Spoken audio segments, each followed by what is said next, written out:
Warning, this content may be upsetting or disturbing to some audiences. 6 confession stories of r/confession that will disgust the hell out of you. Excuse my English, it's not my native language. Context: I was 8 and a bully, or however you want to call it. Me and my mates used to pick on a boy in our class, because he was short and ginger.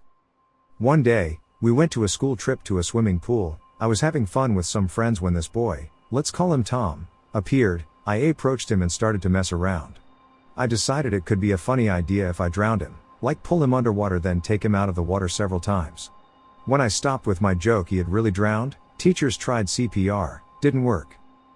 It's been almost 8 years now and I'm living in a foster home. I deeply regret everything. It feels like I haven't slept in years. Whenever I try to close my eyes I see his face. I killed a kid because I wanted to have fun and be cool. The worst thing is that I knew it was wrong. I knew I was being mean and an idiot to an innocent boy, but I didn't care. I have him hell until his death. I wish I had drowned and not him. I am in therapy, but I feel like I deserve nothing, because even I feel bad. Tom is death, and that is even worse. I tried talking to his family, but they hate me, of course. I can't explain this to anyone, because everyone in my town knows who I am and what I did, so I have nobody to talk with. I like to tell myself that I'm not that bully guy anymore, but I don't know shit. So here's the deal, I'm a panty thief. I'm always looking for reasons to steal them. It's a thrill of getting caught. I absolutely love it. So this morning at work my co-worker Sarah asked me while I was going down to my car if I could put a bag in her trunk. We're pretty close friends but never on this level. She's very Christian, married, so on. So she hands me her keys and I head on down to the parking garage. Fumbling with her keys I get the trunk open. I toss the bag inside. Just as I go to close the trunk I catch a glimpse of her gym bag. So obviously I start going through it, and behold I find a pink Victoria's Secret thong. Heart, heart, heart. My heart jumped out of my chest. I quickly pocketed it and closed the trunk, running back upstairs with my pussy juices leaking down my leg. But it didn't end there. I ran to the bathroom and put them on, put my wet panties in my purse. Now I'm sitting at my desk, flushed, dripping wet, and horny wearing her thong.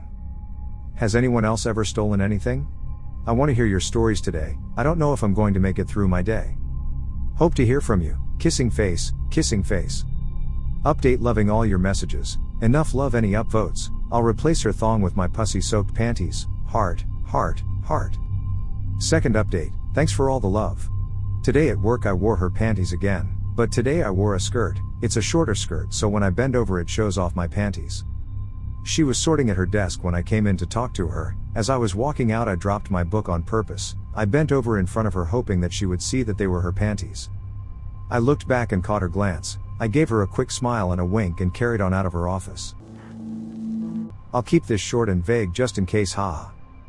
My boss is a dick and has always been one. 2 days ago at work my boss was being very rude to literally everyone at work. Very minor, and fixable. Mistakes were made for me and my coworkers at the beginning of the day and for the next 3 hours every time our boss was around he called us embarrassing and childish. Everything that had gone wrong at the start of work was already fixed but he just kept on mocking us.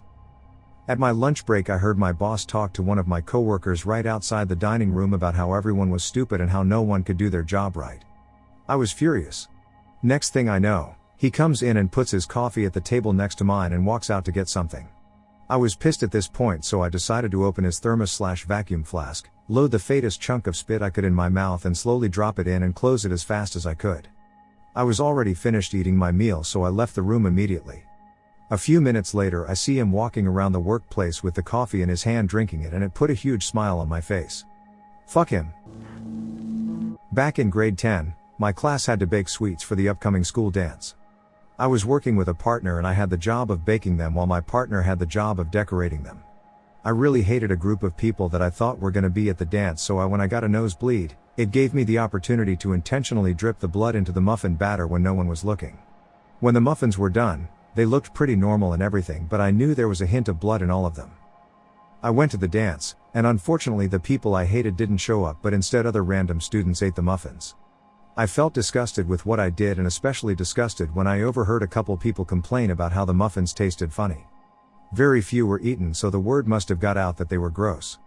No one got sick or infected or anything but still I can't believe I did something that sick. I'm definitely not fucked up like that anymore and I would never do anything like this ever again. So, for the past month, My roommates, male and female, have been really annoying. I could hear them having fucky love time at 3 a.m.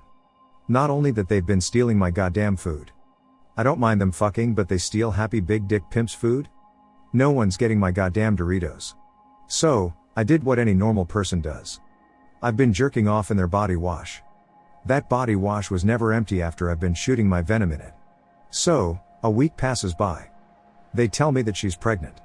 My guy roommate said it was probably because the shitty condom broke. Yeah, he said it in a very retarded way. Normally, I'd be like, they'll never know that's my baby snort, but I'm Mexican. And she's really white.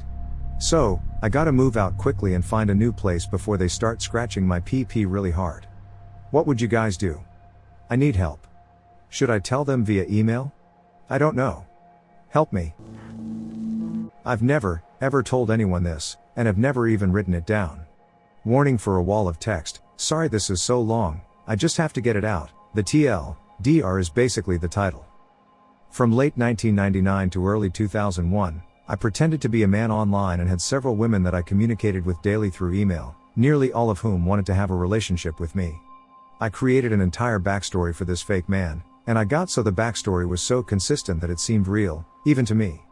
I found older women, in their late 40s/50s, through dating sites and just by contacting random strangers through instant messenger.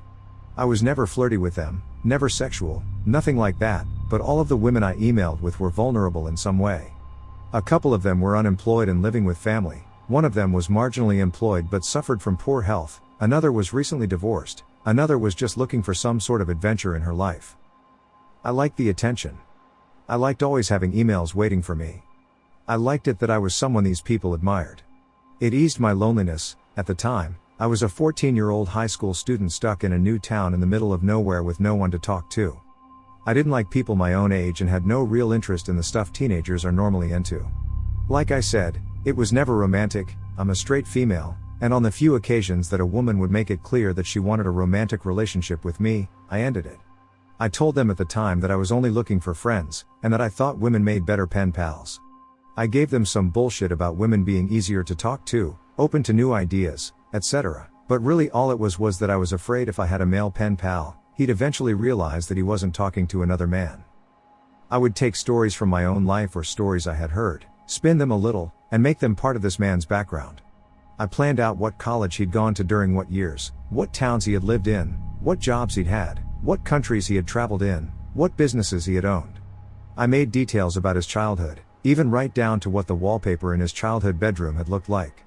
I had an entire timeline of his life so that the story would be consistent from person to person, so that I would never be caught in my own lie. His life was a reflection of what I wanted my life to be at that age, and so I was sort of living through this character. And it worked. People believed me. Like I said, I found some of these women through dating sites, but I had no intention of being romantic with them. Whenever one of them contacted me through the dating site, I always had an excuse as to why I didn't want a romantic online relationship. The profile is sort of old, and I'm seeing someone right now, I really want to get to know you first, etc. A few of them were surprisingly fine with just being friends. It's just that dating sites are a good place to find people who are willing to open themselves up to another person. Remember, this was the early 2000s, before there were a lot of pen pal sites. I happily hid behind this persona online and eventually began instant messaging every day with this one woman named Pat. Pat was going through a rough time in her life. She was deeply in debt, unemployed, living with her sister, whom she despised.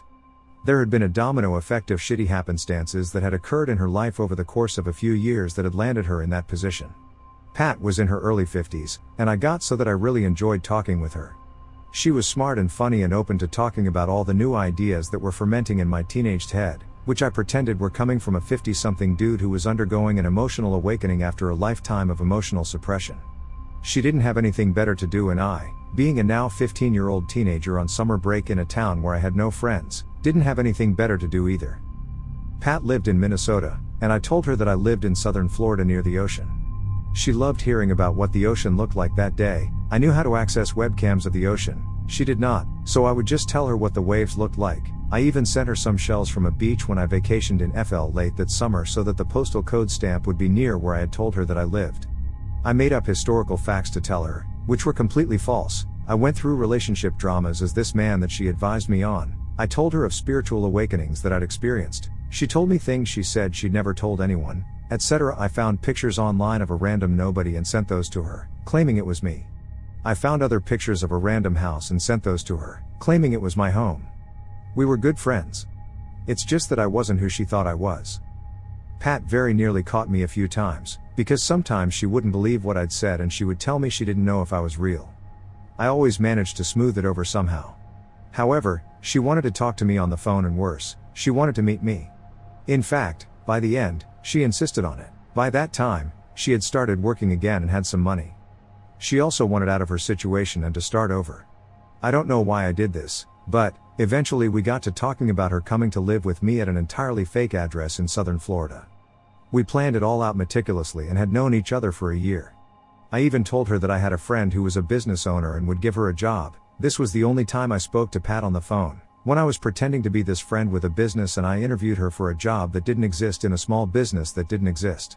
She wanted to speak to me, the fake me, on the phone, and somehow I always managed to beg her off, telling her that my phone was broken, which was ridiculous, since most internet still ran off the phone line in those days, and that I would call her soon, I promise, soon. I would lay awake at night, telling myself that I had to tell Pat who I really was.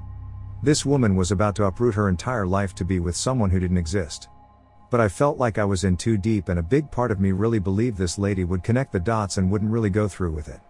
I was also 15, and scared of getting in trouble. With who? I don't know. The day came when she was going to fly from Minnesota to the airport near where I lived in southern Florida. We had one last instant messenger conversation, with her very excited about her new life and with me assuring her that I would see her in just a few hours, that I would be there to pick her up, I'd have a sign and balloons and everything. I gave her a made-up phone number to reach me with. I agreed that she could stay at my place for a few weeks until she got a couple of paychecks under her belt and she could find her own place. It was like I was watching a stranger typing those words to Pat, like I was on autopilot, like it wasn't real.